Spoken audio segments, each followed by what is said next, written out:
y el concepto de naciones en griego es ethné, que significa todas las etnias. Por lo tanto, la orden es ir a todas las etnias. Y fíjese que hay más que aproximadamente 6.500 etnias que todavía no han escuchado nunca el Evangelio del Señor Jesucristo. ¿Qué le parece?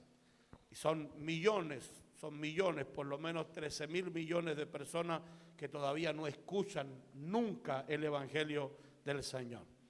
Hay tribus que son muy desconocidas para algunos de ustedes, posiblemente como lo son para nosotros. ¿Han escuchado hablar de la tribu los Malacara? Algunos parecen que son de esa tribu. Existe una tribu que se llama los Malacara, y es una tribu de 1.000 personas que son animistas y que nunca han escuchado el Evangelio. La intención de poder adquirir algo no es para hacernos un nombre en esta tierra. Eso es lo que daba Nimrod.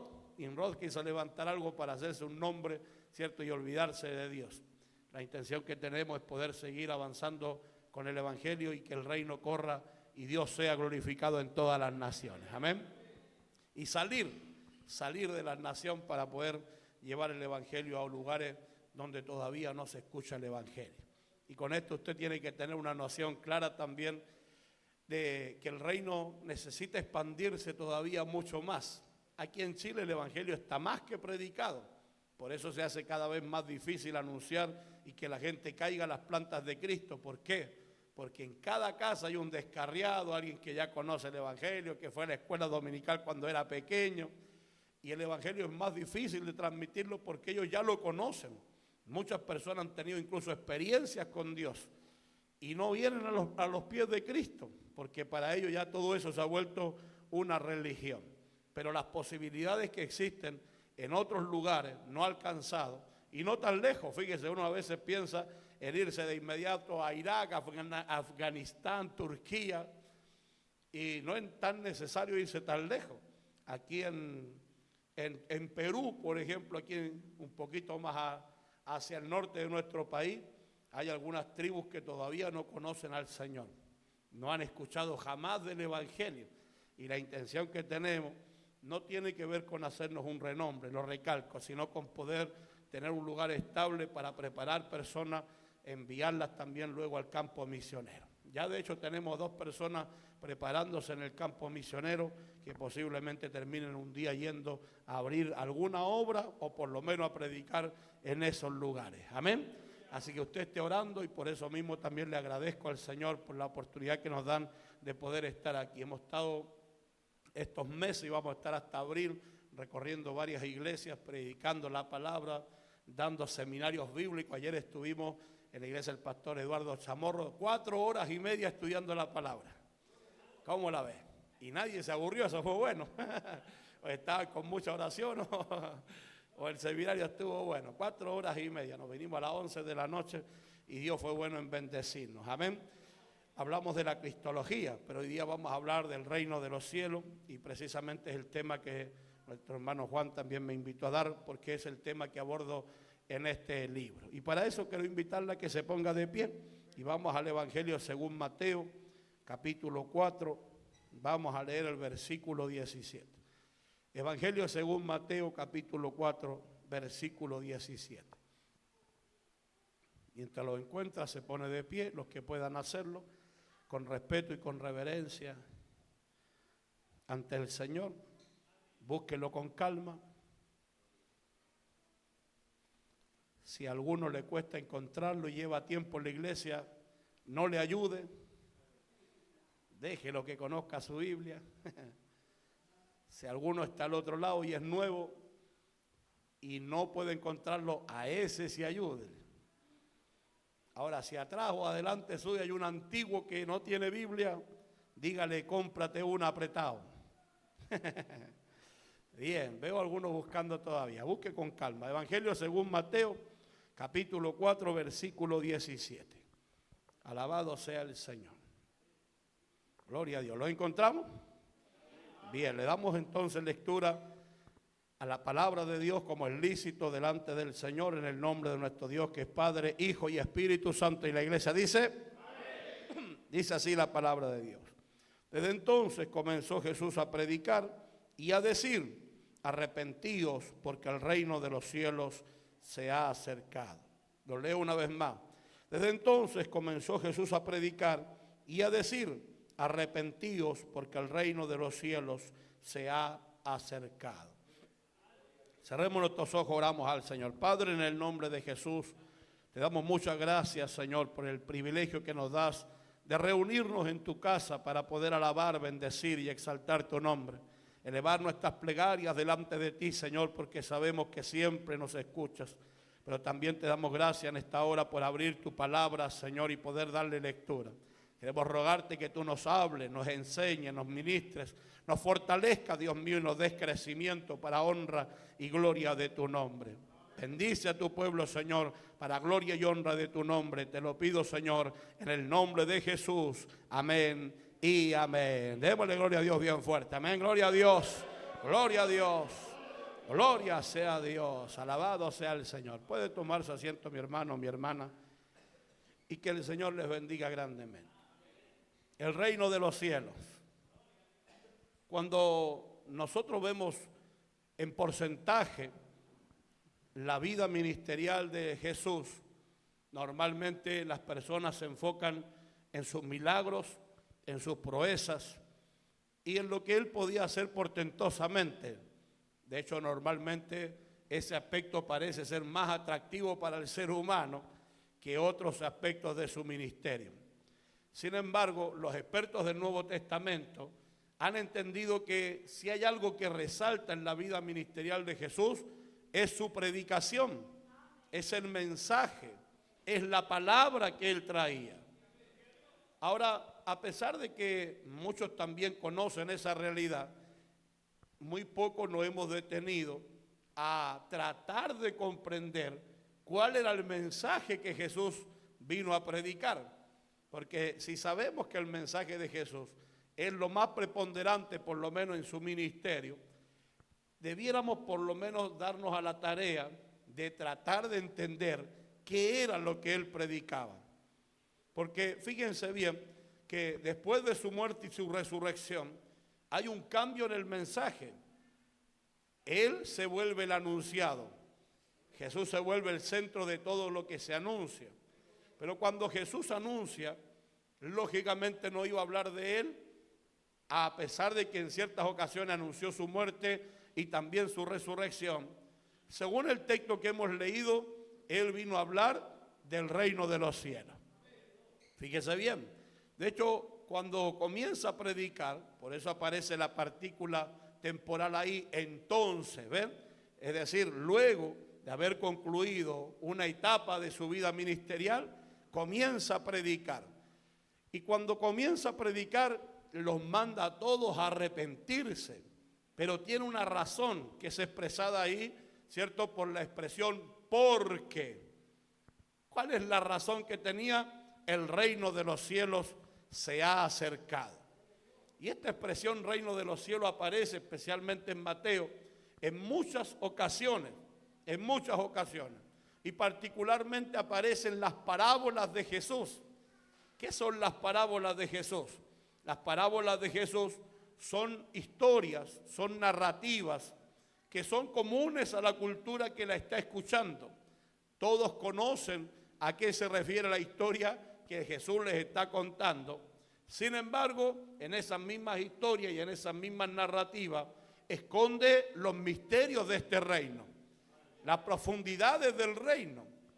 Ahora, a pesar de que entonces podemos decir que en las parábolas Jesús esconde los misterios de este reino, tenemos nosotros en esta época, año 2025, un problema para poder acercarnos libremente a ella. Primero, que nosotros no pertenecemos a la cultura donde se dijeron estas palabras. No pertenecemos al lugar geográfico donde se dijeron estas palabras. Ni siquiera tenemos el mismo clima que tienen, fíjense bien, las personas que reciben estas palabras. No tenemos tampoco la lengua que tenían ellos. Por lo tanto, nosotros tenemos una traducción de la lengua original en la que Jesús la pronunció, luego en la que los discípulos la transmitieron y después nos llegaron a nosotros. Fíjese cómo nos vamos distanciando entonces de la capacidad de poder comprender. Y aparte que cuando el Señor va a hablar del reino de los cielos, siempre hace simplemente una comparación. No hay ninguna descripción explícita, abierta de parte de Jesús, de los evangelistas y tampoco de Pablo o los otros escritores del Nuevo Testamento sobre lo que es el reino de los cielos. Por lo tanto, otro problema se añade a esta interpretación de su mensaje. No hay ninguna explicación, no hay nada explícito. ¿Y por qué no existe nada explícito? Bueno, porque las personas que están escuchando el mensaje de Jesús lo conocen, saben qué es el reino, entienden bien a qué se refiere el reino. De hecho, sabían muy bien cómo entrar en el reino o cómo quedarse fuera de ese reino. El problema es que cuando Jesús aparece, le trae algunos matices novedosos que hasta ese momento ellos no conocían correctamente. Por lo tanto, para entenderlo, debemos retroceder. Lo primero que debemos hacer es retroceder en el tiempo, tomar una máquina del tiempo y volver a la época de Jesús y ver qué pensaban ellos sobre el reino de los cielos. Primero, cuando hablamos del reino de los cielos, ustedes pueden notar que en muchas ocasiones se intercala con la expresión reino de Dios también. ¿Y por qué acontece esto en el Nuevo Testamento? Porque cuando hablamos del reino de los cielos, se está usando un circunloquio. ¿Qué es un circunloquio? Un parafraseo. Se está usando una palabra para decir otra sin mencionarla. Eso es un circunloquio. ¿A qué se refiere entonces? Fíjese bien, cuando se habla del reino de los cielos. Hay otra expresión que es mucho más comprensible, aunque no a cabalidad, que es la expresión el reino de Dios. Fíjense bien, el reino de Dios. Pero cuando uno lee la expresión reino de Dios, puede pensar fácilmente que se está refiriendo a una estructura, quizá a un ejército, quizá a un gobierno o a una estructura arquitectónica. Sin embargo, cuando se habla del reino de Dios, tanto como la expresión reino de los cielos, no se está refiriendo a otra cosa más que a Dios mismo. Fíjese bien, cuando se habla en la Biblia del reino de Dios como un circunloquio o del reino de los cielos como un circunloquio, un parafraseo, se está hablando de Dios. Ahora, ¿por qué se utilizaba esta forma? Porque los judíos, ustedes sabrán, no hablan, no mencionan el nombre de Dios en ningún momento. No se atreven a pronunciar el nombre del Señor. Y como no se atrevían a pronunciarlo, la forma para referirse a Él era esa, el reino de los cielos. ¿Qué les parece? Ahora, Luis Sánchez Navarro, que es un experto intérprete del Nuevo Testamento, dice que la expresión el reino de Dios tiene que haber sido una palabra pronunciada directamente por Jesús, porque Él es el único que se atrevía a nombrar al Padre. De hecho, tenía la capacidad de hacerlo. Isaías había anunciado y profetizado que Dios nos daría labios limpios para poder pronunciar su nombre. Sin embargo, el único que tenía la pureza para nombrar a Dios era Jesús. Por eso dice Luis Sánchez Navarro que esa expresión, el reino de Dios, se conserva en la historia como una ipsísima verba. ¿Qué significa eso? Como la mismísima palabra que pronunció Jesús para referirse a Dios, su Padre. Alabado sea Dios. Ahora, aquí encontramos entonces la importancia de conocer el reino de los cielos, porque significa entonces conocer a Dios profundamente. Y es que si hay algo que logra hacer Jesús, que ni siquiera el Antiguo Testamento logró hacerlo a cabalidad, es presentarnos profundamente quién era Dios. Juan capítulo 1, versículo 18 dice, a Dios nadie lo vio jamás. Y la expresión jamás ahí es pópote en griego, que significa no, nunca. Es decir, aquí hay una desmitologización. ¿Qué significa eso? Él deja a todos los que vieron algún avistamiento sobre Dios, Moisés, Abraham, entre otros grandes del Antiguo Testamento, los deja en nada conforme a lo que ellos mostraron, a lo que ellos transmitieron, a lo que ellos dijeron haber visto de parte de Dios, porque lo que Jesús vino a decirnos era superior a todos ellos. Alabado sea Dios. Por eso el autor de los Hebreos capítulo 1, versículo 1 dice que Dios nos habló, o le habló por lo menos a los judíos, en otro tiempo de muchas maneras, a los padres a través de los profetas. Pero hoy nos ha hablado a través del Hijo. Y usa la expresión el alesen. El alesen es un verbo en tiempo aoristo. ¿Qué significa eso? Es de la familia de los pasados. Pero no un pasado con movimiento, sino un pasado acabado, concluido. Es decir, que cuando el Hijo habló, Dios dejó de hablar al ser humano. ¿Por qué? Porque lo último que quería decirle, lo dijo a través del Hijo. Alabado sea Dios. Ahora, los discípulos se dedican entonces a transmitir lo que escucharon a través de Jesús, y por eso tienen la obligación y la responsabilidad de ellos extender ahora con este mensaje el reino a todas las etnias del mundo. Alabado sea Dios. Porque de hecho eso es lo que significa apóstol. Hoy día tristemente se ha confundido el término apóstol. Ayer de hecho me preguntaban, ¿qué es un apóstol? Y normalmente las personas piensan que apóstol, como es un término griego, apostolos, tiene que ver con los romanos cuando iban al frente abriendo camino. Y algunos dicen hoy día los apóstoles son los misioneros. No sé si han escuchado alguna vez eso. Pero apóstol es un préstamo lingüístico. Bueno, de alguna manera proviene del hebreo. Pero en el hebreo significa o se lee sheliach. ¿Y qué es un sheliach? Un sheliach es alguien que estuvo tan apegado al maestro que ahora vive como el maestro, habla como el maestro, piensa como el maestro y enseña lo que el maestro les había enseñado. Por eso Pedro en su carta va a decir, nosotros tenemos la palabra profética la más segura, a la cual hacéis bien en estar atentos. ¿Por qué? Porque ellos eran el receptáculo, los contenedores de la palabra de Dios hablada a través de Jesús de Nazaret. O sea, el reino de Dios es esta revelación absoluta, plena, profunda de Dios el Padre. ¿Es cabal? No. ¿Podemos comprenderla en totalidad? No. Agustín de Hipona decía, si lo llegáramos a comprender, entonces eso no es Dios. ¿Ven? De hecho, por eso los judíos jamás van a definir con un nombre a Dios. Ustedes cuando escuchan a un judío hablar, a lo más va a decir, Baruch Hashem Adonai Eloheinu melech haolam. ¿Qué significa eso? Bendito sea el nombre del Señor Rey del universo. Pero siempre lo van a llamar Hashem. Y yo un día estaba con un judío y le pregunté por qué decían Hashem. Y precisamente me dijeron esto, porque el día que le demos un nombre, lo describimos y lo limitamos. Y como Dios es ilimitado y no es descriptible, entonces preferimos llamarlo Hashem. Pero fíjese que a pesar de esta incapacidad de nuestra vida limitada y humana, de poder describir, conocer y comprender, al menos Jesús nos llevó a una profundidad que nadie nos había llevado antes en la historia. Nadie. Ni siquiera Moisés.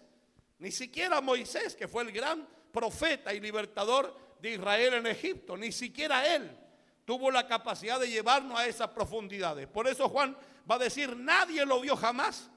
La expresión verlo tiene que ver con conocerlo.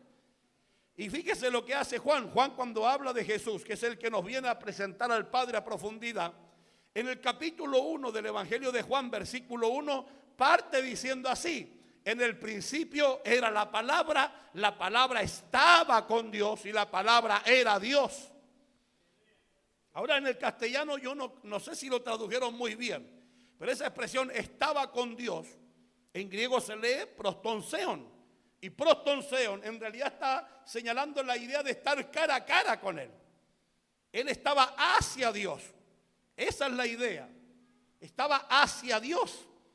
¿Se recuerdan que Éxodo 32 dice que nadie puede ver a Dios cara a cara y seguir viviendo? Jesús sí podía. Y de hecho por eso Juan nos explica por qué puede. Al final dice, porque la palabra era Dios. Y cuando vemos el Evangelio, el mismo Señor siempre nos está diciendo esta realidad. Yo no vengo a hablar nada por mi cuenta, sino solamente a decirle lo que he visto y he oído de mi Padre. Porque en el seno trinitario, donde habita el Padre, el Hijo y el Espíritu Santo, las tres personas de la deidad, Hay una relación ad intra, que es imposible que algún hombre como usted o alguna mujer como usted pueda entrar. Les pertenece a ellos. Es parte de su secreto y de su gran eternidad que nosotros con nuestra mente limitada jamás lograremos entender ni comprender. Con todo y esto, el Mesías quiso salir de ese seno trinitario, entrar a la tierra para contarnos lo que hay en ese lugar ad intra, es decir, hacia adentro de la Trinidad, y revelarnos profundamente a Dios, su Padre. Ahora, el tema del reino de los cielos es demasiado amplio, porque cuando hablamos de Dios ya se hace amplio. Pero por lo menos en los evangelios se limitan a mostrarnos quién es Él como rey, cómo reina, fíjese, cómo reina Dios, el poder que tiene este reino, cómo poder hacerse súbdito y ciudadano de este reino, o cómo considerarse opositor de este reino. Fíjese, hay opositores de este reino. ¿Se recuerdan que Jesús dice, el reino de los cielos sufre violencia y los violentos lo arrebatan? La idea de los violentos lo arrebatan es que hay violentos que se están oponiendo al reino para que el reino no se establezca. De hecho, en el libro que traje hoy día, cuento precisamente eso. Porque es importante el mensaje de Jesús. Porque este reino se establece a través de la palabra. De la palabra se establece. Y no se establece desde el Nuevo Testamento, sino desde el mismísimo Antiguo Testamento. La Biblia, ¿cómo se abre? Génesis capítulo 1, versículo 1. En el principio creó Dios los cielos y la tierra. Y la tierra estaba desordenada y vacía. Y el Espíritu se movía sobre la faz de las aguas. Fíjese bien. Pero frente a esa presentación caótica, el versículo 3 señala la expresión Vayomer Elohim Yehior. Y dijo Dios, sea la luz. Y después declara Vayehior. Y fue la luz. ¿Cómo comienza Dios a entrar, a penetrar, a llenarlo, a inundarlo todo? Es a través de su palabra. Ahora algunos preguntarán, pero ¿por qué está todo en caos? Porque Génesis 1, versículo 1 y 2 es el prólogo de lo que después va a pasar. De hecho, por eso debiera traducirse en un principio creó Dios. Porque en el hebreo no está el artículo definido. Por lo tanto, no habla de un inicio particular, sino uno de tantos que van a venir. Y cuando usted sigue los 7 días de la creación, cada día con el poder de la palabra da un nuevo inicio. ¿Cuántos dicen amén? Cada vez que Él dice algo, comienza algo nuevo. Y de hecho Juan, en el capítulo 1, versículo 1, se va a tomar de esa misma expresión para referirse a Jesús, que es el que trae este reino. ¿Cómo parte Juan? Igual que Génesis, en un principio. ¿Cómo parte Génesis? En un principio. Porque Jesús, con su intervención como palabra de Dios, viene a dar un nuevo inicio, un nuevo comienzo, en el que el reino se va a establecer. Ahora, aquí tenemos una cuestión también que analizar. ¿Cómo partía este nuevo inicio? ¿Cómo se generaba este nuevo comienzo? Según la esperanza judía, se extendía, se inauguraba con la predicación del Evangelio. Fíjese bien, qué bonito. Se inauguraba con el Evangelio. Este Evangelio tendría un mensajero que anunciaría una realidad advertida ya por el profeta Isaías. El Señor está en su trono, Él es el soberano de toda la tierra, por eso ahora manda a todos los hombres a que se arrepientan para que sean salvos.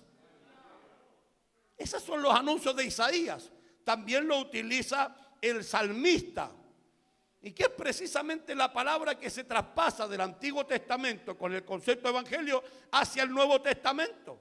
Por eso se dice en el texto inicial que entonces comenzó Jesús a predicar y a decir. ¿Qué es la predicación de Jesús? Él comenzó a predicar el evangelio del reino. Mateo 24:14.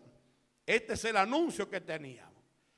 Entonces, la importancia de este reino es que se establece en la tierra inaugurando una nueva era, la era de la redención, la era de la oportunidad para el ser humano.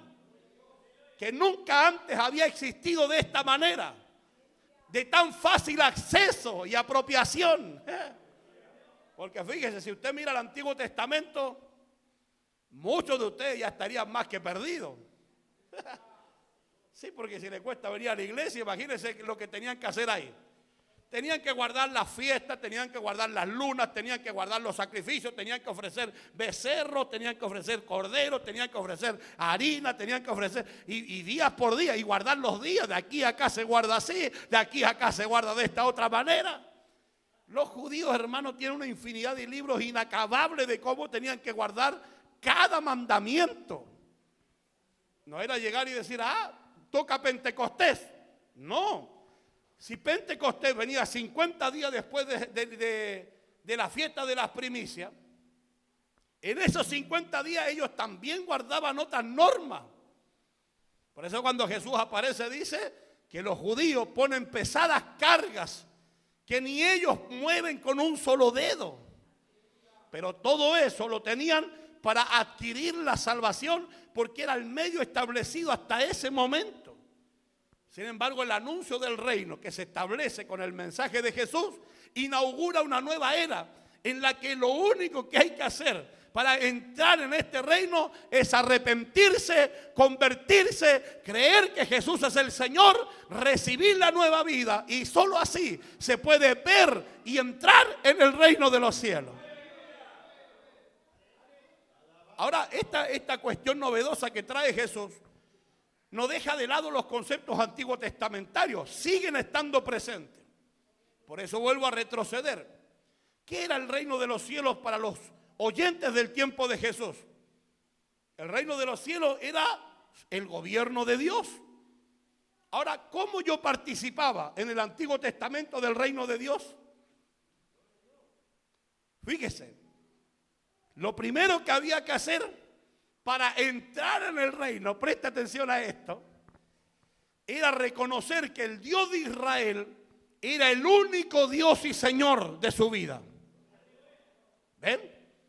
Para entrar en el reino había que reconocer que Dios era uno y este era mi Señor. Por eso Deuteronomio capítulo 6 versículo 4.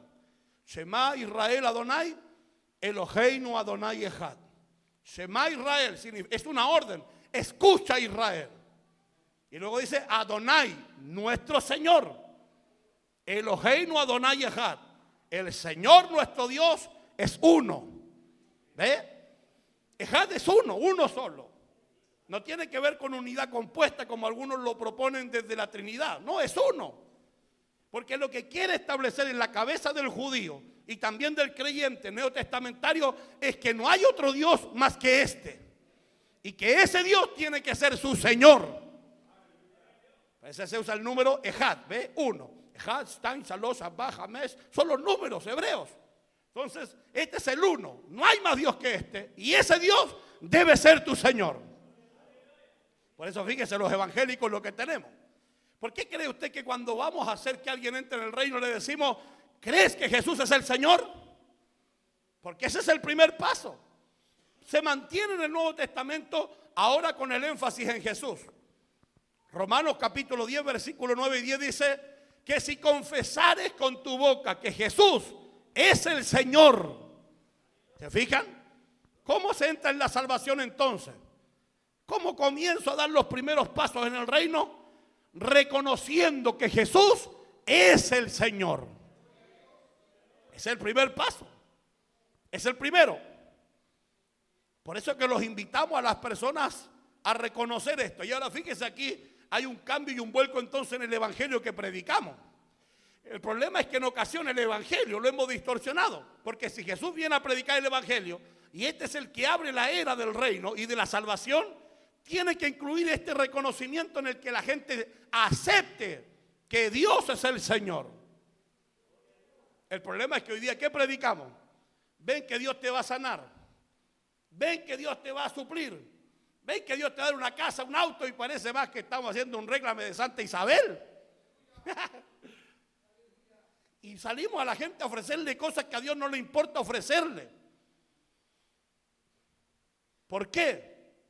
Porque a pesar de que en su bondad extiende en ocasiones una intervención divina y puede hacer proezas, portentos y milagros, lo que a Dios le interesa que la gente sepa es que Él es el Señor y que cuando reconozcan esto pueden dar el primer paso para ser salvos. Entonces fíjese, lo que debiéramos nosotros anunciarle al mundo es que Él es el Señor y invitarlos a ellos a hacerlo, a reconocerlo. Vengan las naciones enteras y sepan que Dios es uno solo y Él es el Señor de los señores y el Rey de los reyes. Venid a mí, dijo el Señor, y sean salvos los confines de la tierra. Alabado sea Dios. El ser humano es el que necesita urgentemente a Dios. Y para adquirir los beneficios de este reino, debe reconocer que Él es el Señor.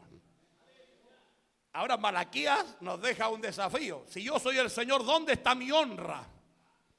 Y fíjese que Jesús se encuentra con este mismo problema en el establecimiento del reino al modo antiguo testamentario. Porque esto es lo que los judíos entendían. El reino es reconocer que Él es el Señor. Pero ese era el puro primer paso. Deuteronomio capítulo 6, versículos 4 y 5. ¿Cuál era el segundo paso para ser parte del reino? Deuteronomio capítulo 11, versículo 13. Guardarán los mandamientos del Señor. Escúchenlo, se lo repito, por si se hizo loco.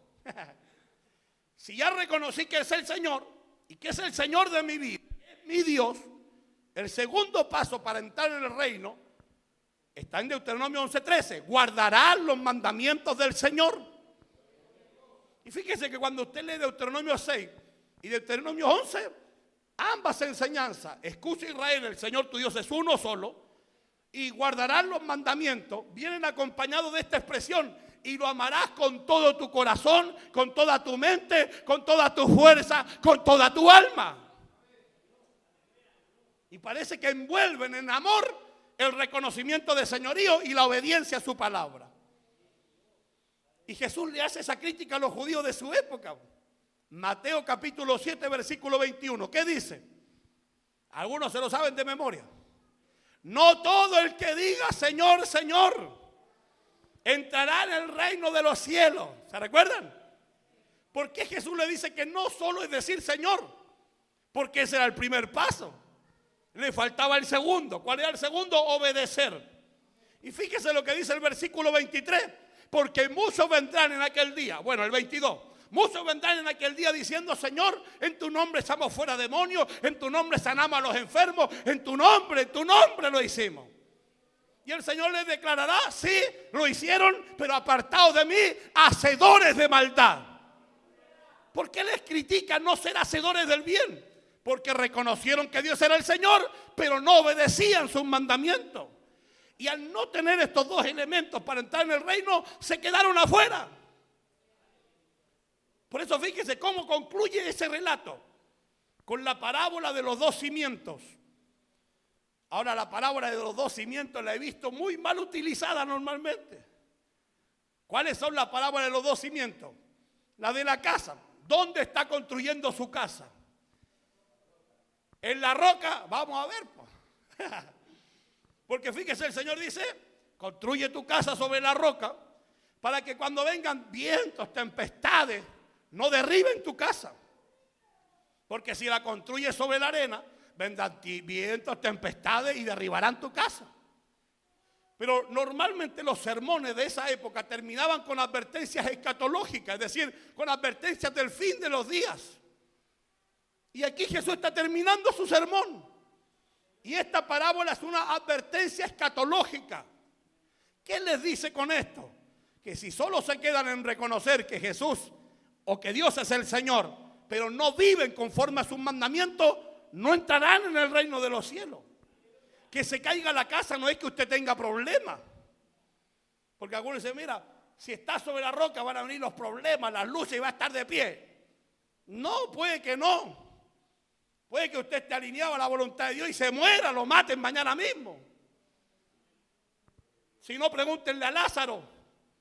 Lázaro, ¿se recuerdan la parábola del rico y Lázaro? Bueno, algunos dicen que es una historia real, da lo mismo, la enseñanza es la misma. La enseñanza del rico y Lázaro es que el rico era el que supuestamente estaba bendecido porque tenía de todo, le iba bien. Y Lázaro, que era un pobre miserable, que lo único que tenía eran unos perros que le lamían las llagas, estaba afuera de la casa del rico, afuera. Y dice que anhelaba comerse la migaja que caía de la mesa del rico. ¿Sabe qué migaja está hablando el texto ahí? Cuando en Israel estaban ellos comiendo, no había servilleta como hoy día. Entonces la última mascada de pan le servía servilleta, se limpiaban las manos y se la tiraban para abajo para que se...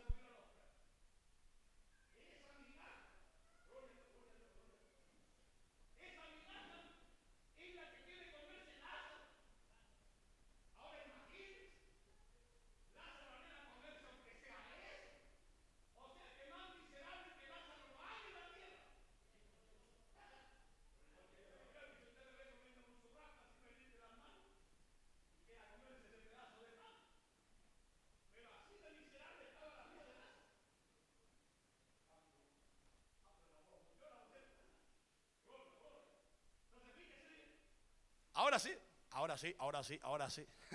Partamos de nuevo. Fíjese, cuando Lázaro está ahí, no hay nadie más miserable que Lázaro. Eso es lo que el texto nos está mostrando. ¿Y sabe lo que significa el nombre Lázaro? Lázaro significa Dios es mi ayuda. Yo miraría a Lázaro y diría, no creo. Porque ¿quién le va a creer a Lázaro que Dios lo ayuda en la condición en la que está? Enfermo, hambriento, no tiene nada, Lázaro no tiene nada.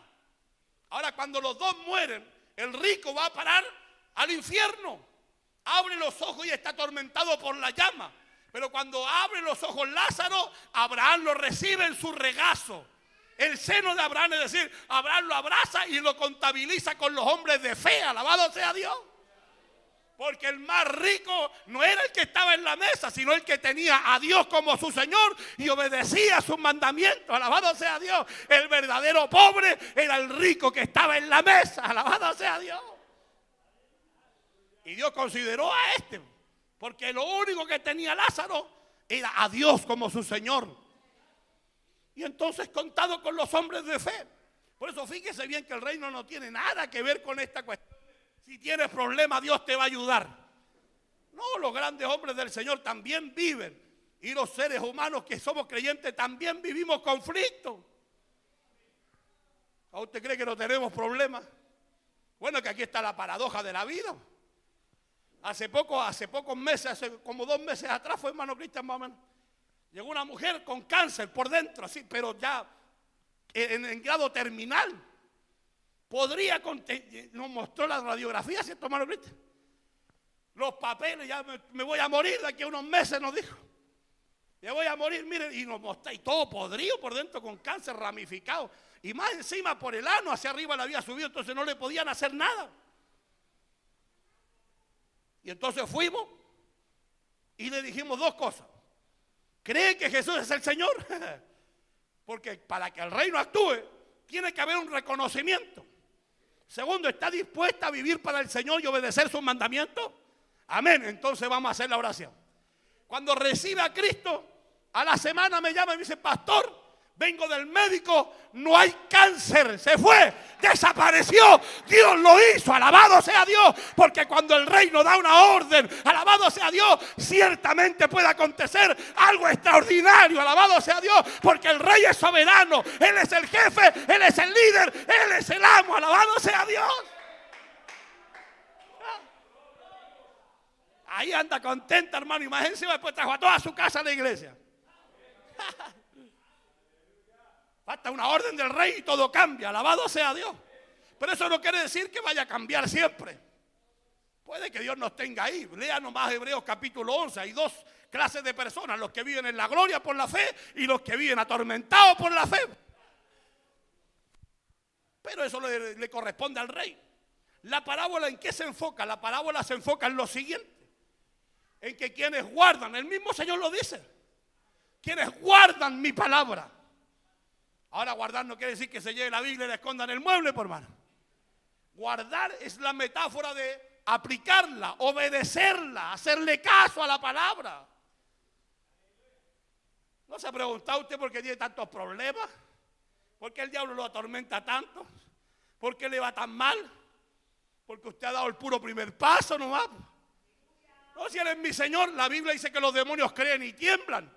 Son más temerosos hasta los demonios que usted, hermano. Si usted cree y no le da ni frío.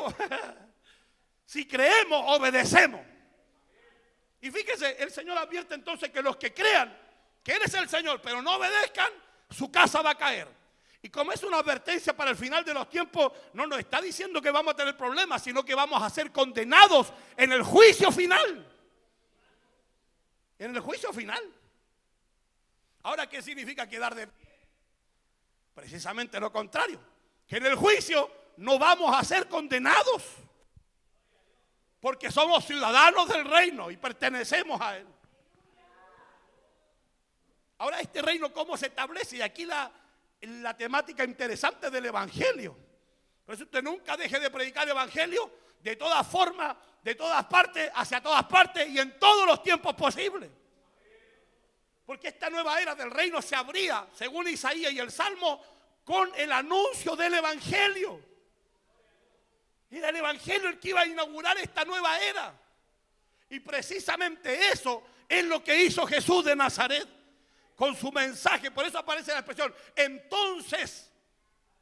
La partícula temporal desde aquí en adelante abrió su boca para que esa nueva era comenzaba a tener efecto en esta tierra. Alabado sea Dios. Por eso cuando el Mesías apareció, a pesar de que otras personas ya hacían milagros en Israel, ninguno lo hizo como Jesús. ¿Por qué? Porque se había anunciado que esta era sería una era milagrosa y portentosa de intervenciones divinas. Me encanta, a veces lo pasamos por alto. La Biblia dice que Jesús sanaba a la gente desde la mañana hasta la noche. Imagínense cómo era eso. Aquí pedimos la oración y 5 minutos y queremos puro himno. Y el enfermo sea más enfermo, con 2 enfermedades más. Cuando el reino entra, el reino trae una transformación de la nueva era que reconoce, que manifiesta que el reino de los cielos se ha acercado. Manifestaciones visibles. Si no, ¿cómo se explica usted que una mujer desahuciada, ahora no tenga nada? Años atrás una persona que fue un delincuente internacional llegó a la congregación, delincuente internacional, y en esa vida bohemia que él llevaba le dio sida porque se había metido con algunos hombres y con varias mujeres también en su vida pecaminosa, y le dio sida a ese hombre, y en el terror buscó socorrerse en el Señor. Y entonces empieza a reconocerlo y a obedecerle. Y en estos días de desesperación, porque ya tenía los papeles médicos, se le empezaron a soltar los dientes, empezaron a aparecer ya las primeras llagas. Salió corriendo al hospital a hacerse los exámenes y le reconocieron que tenía sida. Y cuando le pasó eso, estábamos allá en Siloé, había una casa que le llamaban el aposento alto. El aposento alto era una casa donde uno le decía al hermano, voy a entrar a ayunar, y no tenía ni una responsabilidad. Porque allá nosotros teníamos responsabilidades. Yo cuidaba a los chanchos. Le hacía cariñito a mi plato. Ahí. No, yo tenía que bañar los chanchos, limpiarlos, a darles de comer. Y uno sacaba las papas, no, pero cuando alguien iba a entrar en ayuno, ahí nadie lo molestaba. En ese lugar nadie lo podía molestar. Otro tomaba sus oficios, lo cubría hasta que él salía de ahí. En ese lugar hubieron personas que entraron 21 días de ayuno, 30 días de ayuno, 40 días de ayuno. Venían en las nubes, imagínense. Este no entró tantos días, entró 5 días nada más, 5. Pero a clamar a Dios para que Dios hiciera algo con el establecimiento de su reino. De pronto el hermano que estaba a cargo de la casa salió con algunos líderes y se pusieron a clamar en el patio. Bueno, que el patio era una parcela gigante, pues era una hectárea. Y cuando están clamando, el hombre cuenta que desciende el fuego en esa casa.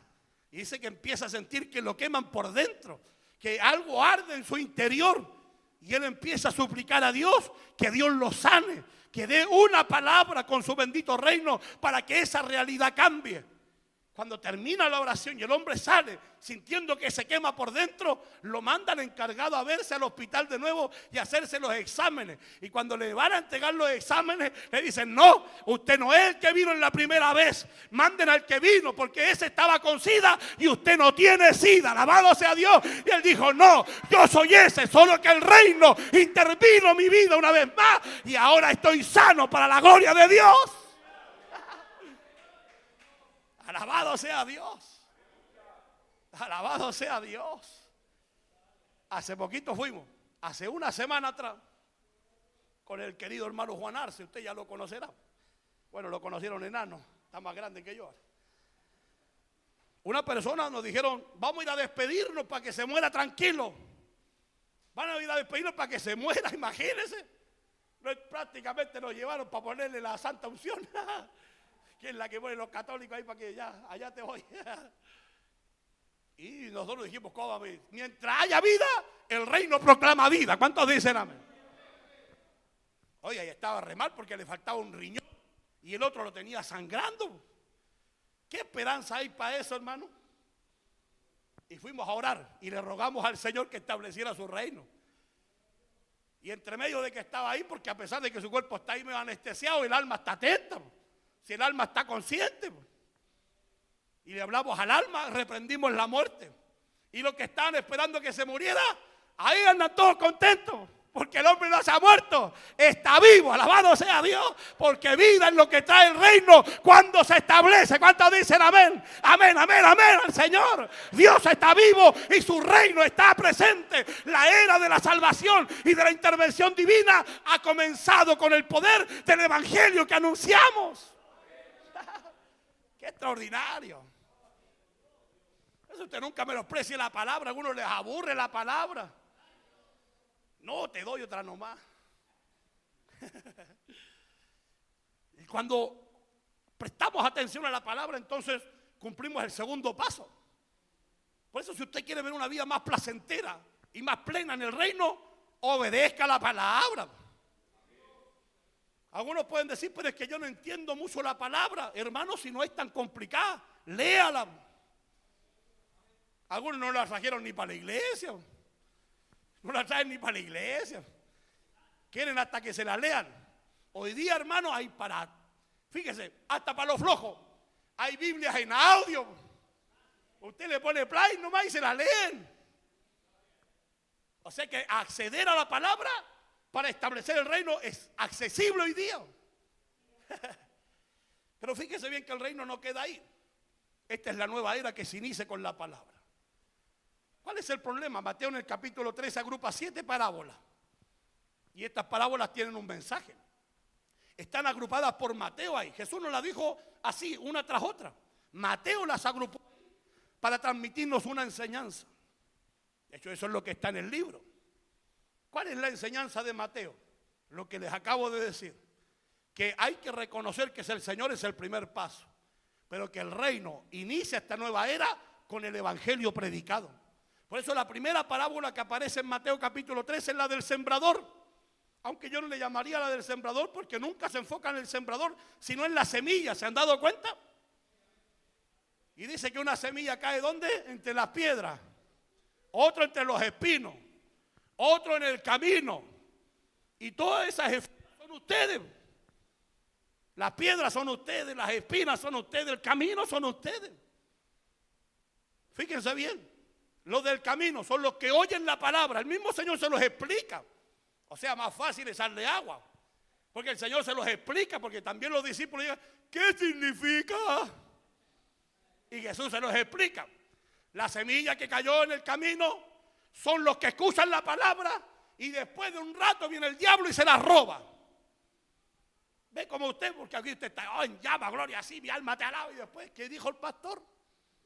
Ni se acuerdan. O cuando hay que practicarla, no la ponen por obra, se la robaron. La que cae entre las piedras, crece la semilla, tiene un fruto un poco más largo, pero como no echa raíces, cuando sale el sol, es decir, la prueba, se seca y se muere. Porque al aplicar la palabra, subsisto a la prueba. persisto, sobrevivo a las dificultades, porque si subsisto en obediencia a la dificultad, el reino interviene y me saca adelante. Pero si no permanezco en la palabra del evangelio, entonces me seco y la prueba termina por consumirme y morir. ¿Por qué creen que tenemos tanto descarriado en este país, hermano? Porque en la prueba lo menos que se acuerdan es de vivir la palabra. En las pruebas lo que más hacen es dudar de Dios. En la prueba lo que ven, ¿dónde está Dios? ¿Existe Dios o no existe Dios? Así empieza. Como yo fui karateca, me dan ganas de ponerle un maguache en la oreja. Porque, ¿cómo se le va a ocurrir dudar de Dios ahí? Pero bueno, nuestra naturaleza humana es finita. Pero eso hace que la semilla que empezó a crecer se seque y desaparezca. Estos son los que duran un poco más en la iglesia. Vienen harto y después se desaparecen. ¿Y por qué no vino más? No, es que tengo problemas ahora. Ah, ¿verdad que Jesús no tuvo ni un problema? Oye, a Jesús le pegaron, lo escupieron, lo coronaron con una corona de espinas y no le pegó nada un charchazo a un hermano en la iglesia, le pegó un centurión romano, entrenado para lacerar personas. Esos charchazos deben haber dolido, por hermano. Dice la Biblia que todos sus huesos iban descoyuntados. ¿Se ha quebrado algún hueso alguna vez? ¿Se ha descoyuntado un hueso? Si el hueso se descoyunta, se sale y pincha la carne y duele.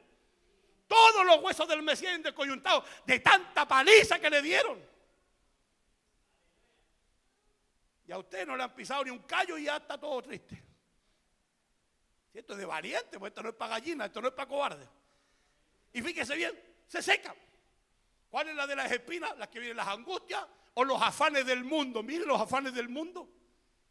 La de las espinas nace y las espinas la envuelven y la consumen y la matan. Son los afanes del mundo, los deseos de este mundo que matan la semilla del reino. Pero hay una última semilla que espero que esta sea usted, hermano. Que es la que da fruto al 30, al 60 y al 100 por uno. Que eso es una exageración porque fíjese bien que normalmente los árboles dan fruto al 10%, al 15% en Israel. Y aquí Jesús dice, no, al 30, al 60 y al 100 por uno, es decir, van a dar fruto abundante. ¿Pero por qué? Porque estos son los que permanecen en el reino. Y en el reino todo es sobrenatural y abundante. ¿Cuántos dicen amén? Sí. Por eso cuando Jesús dice le va a dar vida, se la va a dar en abundancia. Vida en abundancia. Para veces uno saluda a los hermanos. ¿Cómo está, hermano? Aquí a medio morir saltando. Sobreviviendo. No, nosotros no sobrevivimos. Vivimos y lo hacemos en abundancia. ¿Cuántos dicen amén? Porque así es el reino de Dios. Disfrutamos la abundancia de la vida, por hermano. Disfrutamos la abundancia de la vida. Jesús continúa. Por lo menos Mateo agrupa una segunda parábola. La de la semilla del enemigo. Ahora mire, esto me gusta porque a pesar de que Lucas dice que el enemigo es el diablo, de hecho eso es lo que significa diablo, enemigo. En hebreo es Hasatán, el adversario. Aquí se usa el término ejthros. Rara la cuestión, ¿cierto? Ejthros. E-J-Z-R-O-S. Ejthros. Y este enemigo, fíjese, una cuestión me llamó la atención porque Lucas se lo aplica al diablo. Pero el enemigo que siembra una semilla diferente de la palabra, aquí ejthros es un enemigo interno. Existe otro término, políticos, que habla de los gobiernos. Eso viene del latín. Pero ejthros habla de un enemigo interno.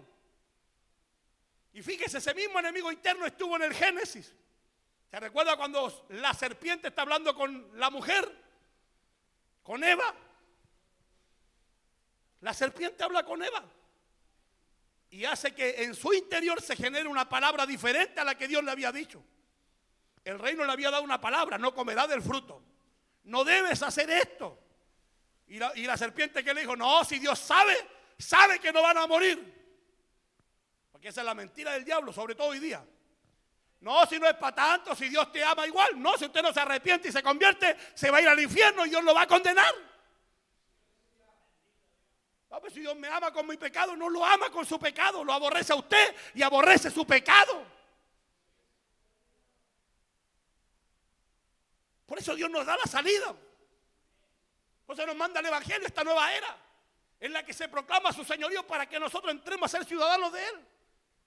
Y la serpiente le da una palabra y la establece en su cabeza y la mujer accede al pecado. Sabe Dios que el día que coma de él no morirá. Y serás igual que él, conociendo el bien y el mal. De hecho, fíjese aquí una cuestión interesante. En hebreo, ahí el conocimiento usa la expresión da'at.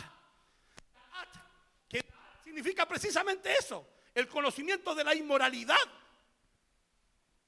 Querían conocer lo inmoral, lo malo. ¿Ves? Si esa es la tentación, el diablo se lo dice. Serán como él, conociendo el bien y el mal. Y cuando se dice esa expresión, el texto dice abajo, y Eva consideró una fruta codiciable.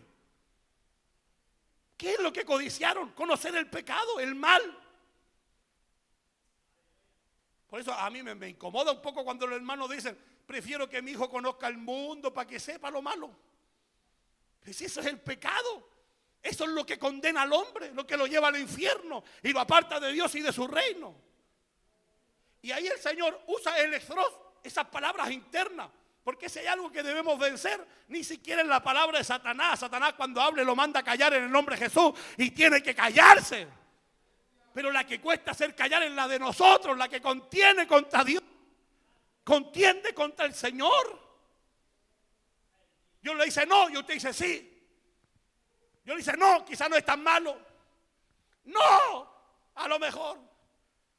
Su extros, el enemigo interno. Y ahí está la segunda semilla. Porque la segunda parábola es la semilla de la cizaña. ¿Y para qué es la cizaña? Para envolver la semilla de Dios y que no lo deje crecer y la tire para abajo. Por eso es que cada vez que usted ha tratado de crecer, se achicopala, se va para abajo. Se infla un día y se desinfla el otro. Allá en Santiago Centro hay un bonito que le tiran aire y hace así. ¿Lo han visto, no? Cuando la apagan, así. Así son los hermanos. Cuando el diablo le siembra esa semilla, se desinflan. Lo prenden fuera y se desinflan. Porque interiormente esas luchas de la mente generan una semilla contra la palabra del reino. De hecho, esas son las que nos llevan a dudar y después a desobedecer. Si fíjese, lo primero que hace la serpiente es llevar a la mujer a la duda, al cuestionamiento. No, Dios te dijo que no. La mujer lo dice. Dios nos dijo que de este no comiéramos. Y ojo aquí una cosa, porque en el castellano no se ve bien, pero en el idioma hebreo los verbos están en presentivo, una cuestión del idioma hebreo. ¿Y el presentivo qué significa? Que el hombre también está ahí. No es que la mujer está sola y después tomó la fruta y se la llevó. El hombre está ahí sin hacer nada. Eso es tan presentivo. ¿Qué significa? La mujer comió y le dio al hombre, al tiro, de inmediato. Si no, estarían imperfectos, porque el imperfecto hace los futuros en el idioma hebreo. Está en presentivo. El hombre está escuchando la conversación de su esposa con Satanás y no hace nada. ¿Por qué cree que después le tiran la oreja a Adán? Porque Adán es la cabeza del hogar. Él tenía que tomar la determinación de obedecer a Dios con toda su casa. Cuando la serpiente le siembra la semilla a la mujer en la cabeza, la mujer se la transmite al hombre y los dos pecan y mueren. Y cuando el Señor habla del reino, le repite la historia del Edén. Otra vez el reino entra a través del poder del evangelio. Pero habrá una semilla que tratará de sembrarse en su cabeza, que tratará de impedir el crecimiento de este reino. ¿Quién la sembró? Esdros, su enemigo, el enemigo del crecimiento y del reino. Lucas dice que es el diablo, pero si culpamos solamente al diablo y no nos damos cuenta que nosotros tenemos participación, vamos a terminar descuidándonos de la batalla que debemos dar para que el reino se establezca.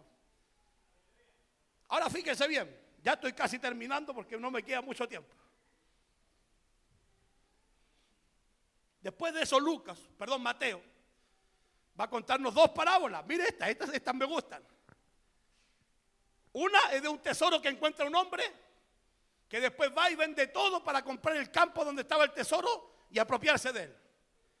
Y hay otra parábola, se llaman parábolas gemelas, que habla de una perla preciosa. ¿Por qué habla de una perla preciosa? Porque hay un hombre que anda buscando perlas y que cruza todo el mar Egeo para encontrarla. Y cuando la encuentra, paga todo lo que tiene para adquirirla. En mi libro que tengo ahí, yo saqué el cálculo cuánto sería en plata chilena. Son millones de pesos por una perla, por una perla. Por eso el texto dice todo. El precio de ambos es todo. Fue y lo vendió todo para adquirirla. los intérpretes del Nuevo Testamento dicen que posiblemente esas dos parábolas Jesús se las dijo al joven rico, que no quiso seguir a Jesús porque para seguirlo tenía que abandonar sus riquezas. ¿Se recuerdan? Dice que cuando se fue Jesús lo miró y lo amó y se entristeció porque guardaba los mandamientos, pero no dejó todo por el reino. ¿Qué significa esto? Que para entrar en esta dinámica de aceptar señorío, asumir su palabra, hay que considerar el alto valor que tiene el reino.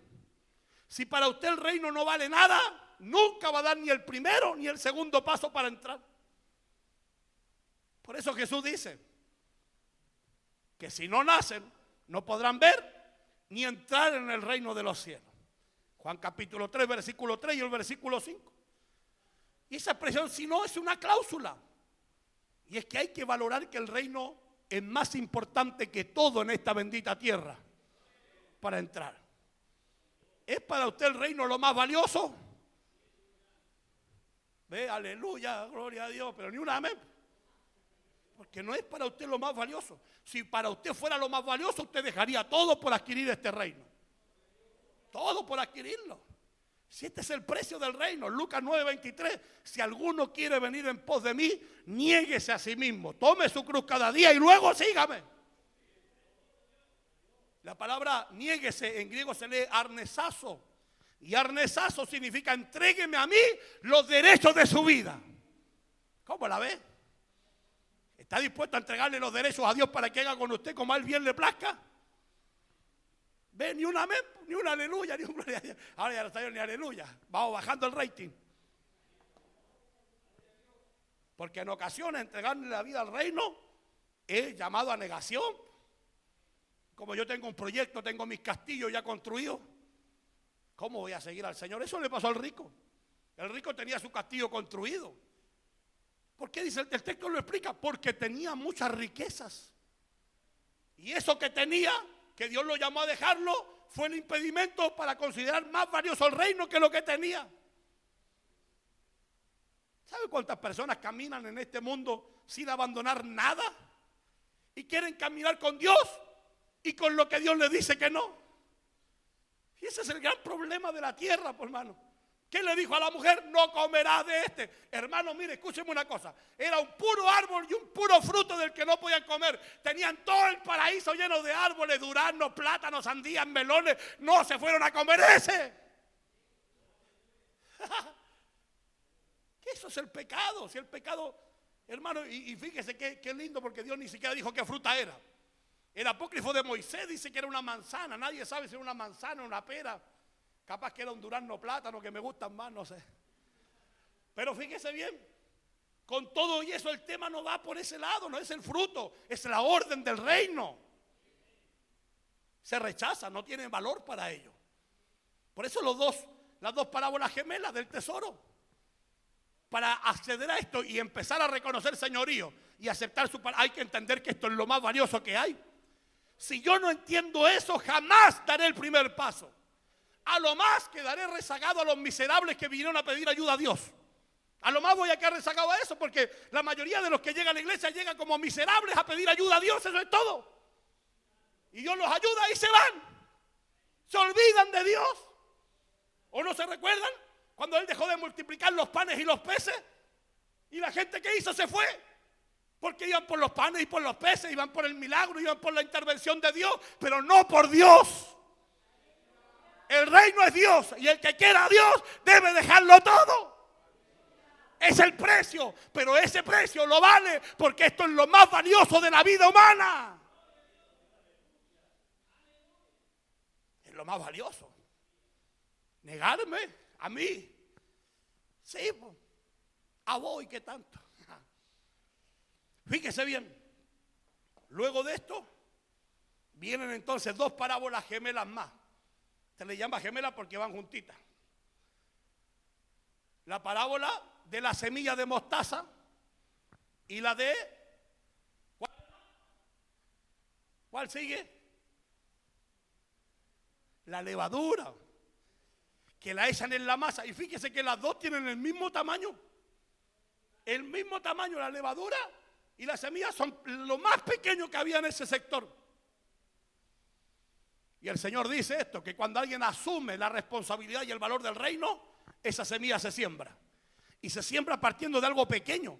Y precisamente se lo dice a los discípulos después del capítulo 12, donde a los discípulos lo vienen persiguiendo para matarlo junto a Jesús.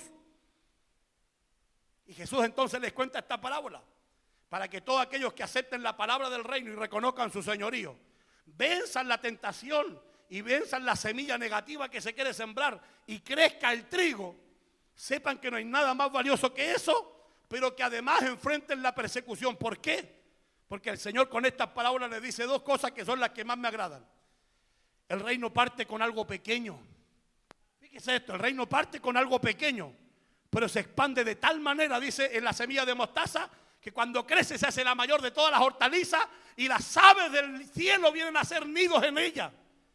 Y esa idea de las aves del cielo que vienen a hacer nidos en ella es una profecía de Isaías que anunció que cuando el reino se establecía en Israel, las naciones vendrían a cobijarse y a pedir bendición a ese pueblo.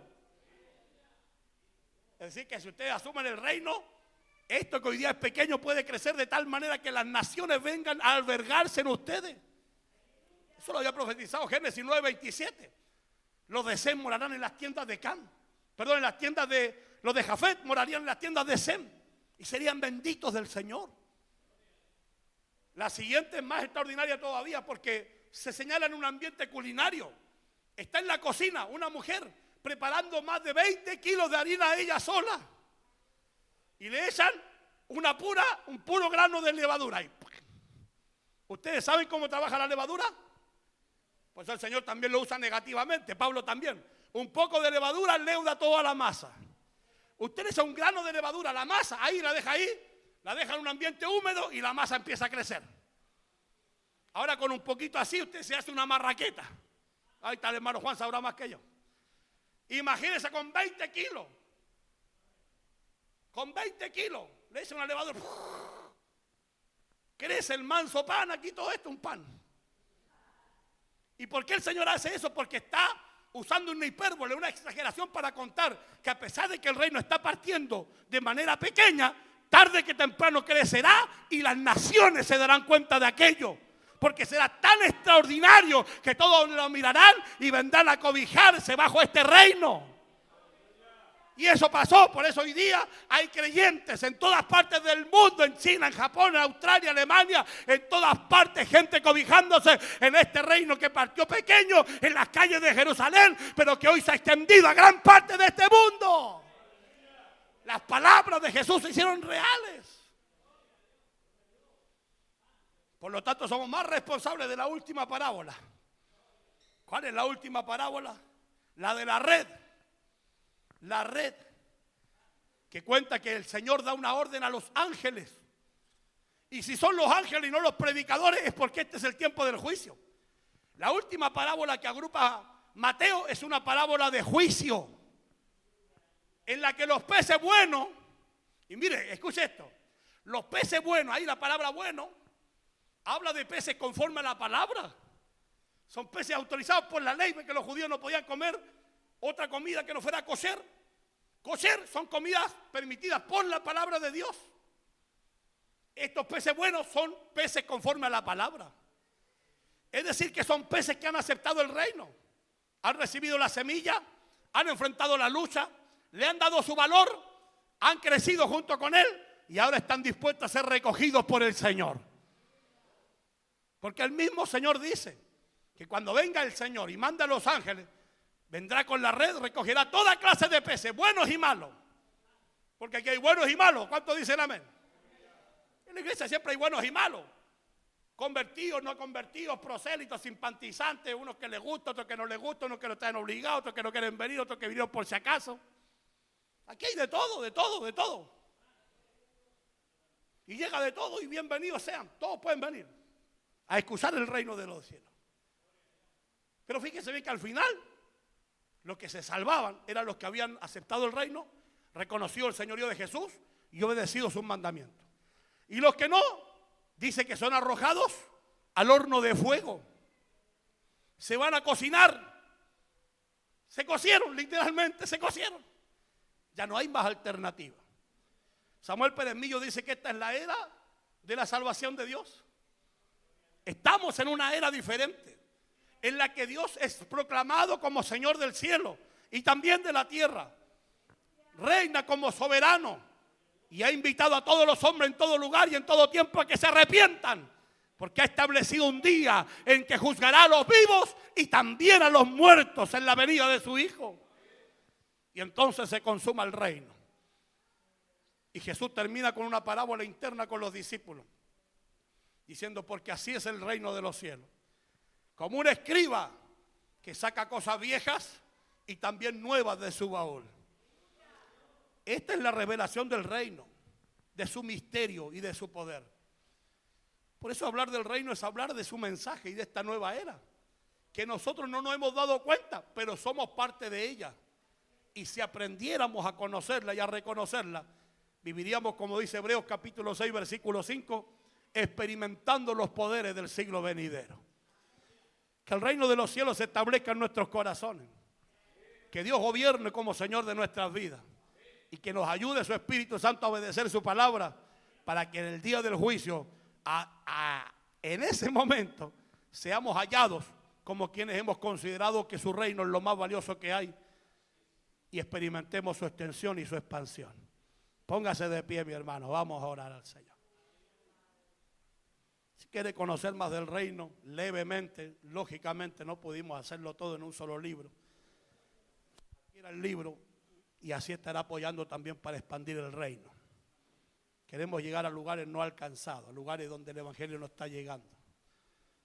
Hay algunos contactos ya predicando en algunos lugares como África, Irak, donde están prácticamente siendo perseguidos. Termino con esto, déme 10 segundos más. Hace un tiempo atrás llegó una carta de la persona que está misionando. Y en esa carta yo cuando la leí me sentí como leer a Pablo. Era como estar leyendo a Pablo. Habían llegado a Irak y en Irak la mayoría son musulmanes. Sirven al Islam pero son de las líneas radicales, los yihadistas, los Hamas. Pero en medio de eso, fíjense bien que para muchos parece imposible. Lo que para muchos parece imposible, ese día ellos se ganaron a 10 musulmanes para Cristo. Pero cuando se ganaron a esos 10 musulmanes, nos enviaron la carta y yo quedé sorprendido. Era mirar a Pablo, era escuchar a Pablo en esa carta. Oren por nosotros, porque la palabra debe seguir corriendo y ser glorificada. Estamos encerrados en un departamento, los tienen escondidos, esperando la orden para salir rumbo hacia el Cairo, porque nos están buscando para matarnos. 10 musulmanes, porque 10 musulmanes aceptaron a Cristo como su Señor. Y empezamos a orar. Yo me involucré y de pronto llegó otro video. Aquí estamos en el Cairo, Alejandría, allá en Egipto. Pero oren porque no sabemos dónde vamos a llegar. En el Cairo también son la mayoría musulmanes, aunque hay una iglesia ortodoxa escondida, una iglesia que también es perseguida. Y dice, no sabemos dónde ir, no sabemos quiénes son. Oren para que el Espíritu Santo nos guíe. Y de pronto en esas oraciones llega el último mensaje. Damos gracias al Señor. Estamos en la casa de unos que viven aquí en el Cairo y que son cristianos. Dios nos ha traído a la casa de sus hijos. Alabado sea Dios. El reino es mucho más de lo que hemos visto ahora. Y si lo expandimos más allá de los límites que tenemos, vamos a ver la grandeza de su reino. La labor de la iglesia es llevar el reino a todas las etnias, a todos los lugares del mundo. ¿Cuántos quieren hacerlo? Disponga su corazón. Pueden hacerlo de 3 maneras: orando, yendo o enviando. Cierre sus ojos, hermano. Por un momento, cierre sus ojos. Y hable con Dios, el Señor de este reino. Hable con su Dios, con el Señor. Y mientras habla con Él, medite hasta qué punto ha aceptado su señorío en su corazón. Hasta qué punto realmente Él es su Señor. Y hasta qué punto hemos dispuesto nuestro corazón para obedecer sus mandamientos. Y extender de esa manera su reino a todos los lugares posibles. Padre, en el nombre de Jesús. Sé que no hay ni una coincidencia en tu reino, tú me has traído en esta noche. para anunciarles tu reino, como lo hizo Jesús. Esto no necesita ni una manipulación humana diferente, Señor. Solo tu mensaje que inicia esta nueva era, Señor. Y calasa aquí ayanceja, urra calla soma, calasa aquí ama. Oh Dios del cielo, en el nombre de Jesús, permítenos experimentar la grandeza de tu reino. Ven la expansión, Señor, de todos los lugares hacia todos los lugares. Permítenos ver cómo crece, Señor.